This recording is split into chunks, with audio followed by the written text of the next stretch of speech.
This is the 411. Your host, Matt Mika.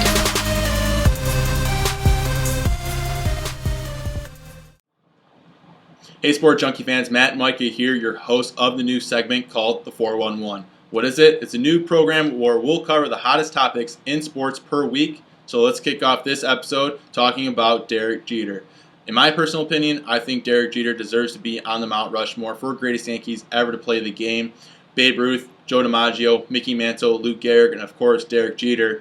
Now there's a lot of arguments going out there right now where maybe you slide in Reggie Jackson, Mariano Rivera, Yogi Berra instead of Jeter. But in my personal belief, I think Jeter deserves to be on that mountain because he meant so much more to the game of baseball than any other player. His mentality, his instinct, his drive, his passion, his will to win was unbelievable. There's only one other athlete that I can think of that has the same mentality as he does, and that's Michael Jordan. For example, the play in 2002 in the ALDS against the Oakland A's, which eventually won Best Play at the ESPY Awards show, where he's playing shortstop and he goes over to the first baseline and he makes a flip throw to Jorge Posada to tag out Giambi at the plate, which swung the entire series. And you're thinking to yourself, why are you even there? And that's the type of instinct that he had. Also the play against the Boston Red Sox, where he dives into the stands, makes a play, and he's covered in blood. His face is all bloody. There's blood everywhere, all over his jersey, but he still sacrificed his body for the good of the team. That's the type of player he was. He played during the steroid era, and as a fan, you were never disappointed in him. You couldn't help but root for the guy like that.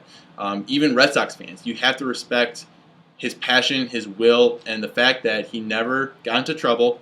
He always flew under the radar, and he's been flying under the radar since high school. People forget that he was a highly recruited athlete coming out of high school. He won Gatorade Athlete of the Year.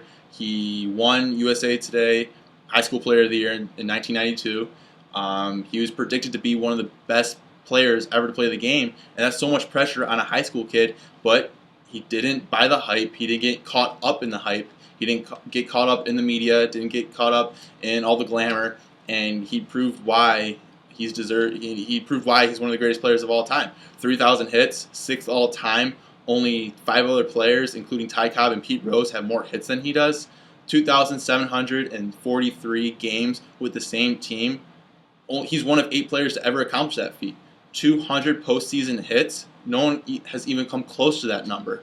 Since World War II, there's been 3 dozen players to play the position of shortstop for 1,500 games or more, and none of those players come close to the on-base percentage Derek Jeter will finish his career with, which will be around 377. It's unbelievable what Derek Jeter has done throughout the entire career of his, and as baseball fans, we have to appreciate that. One of my favorite moments of Jeter's career was actually during an interview, and he talked about winning and losing and how winning was the ultimate. It was his best accomplishment, and he talked about what's worse, losing in the World Series or not even making the postseason. And he says, what's the difference? Losing's losing. I'm going to win. Even if we battle in a foot race, I'm going to beat you. And I think that's what makes Derek Jeter so special, was his drive and his passion and his will to win. So thank you, Derek Jeter, for all the memories. And thank you, 411 fans, for tuning in to this first edition of the 411. I'm Matt Mika, your host. We'll catch you next time.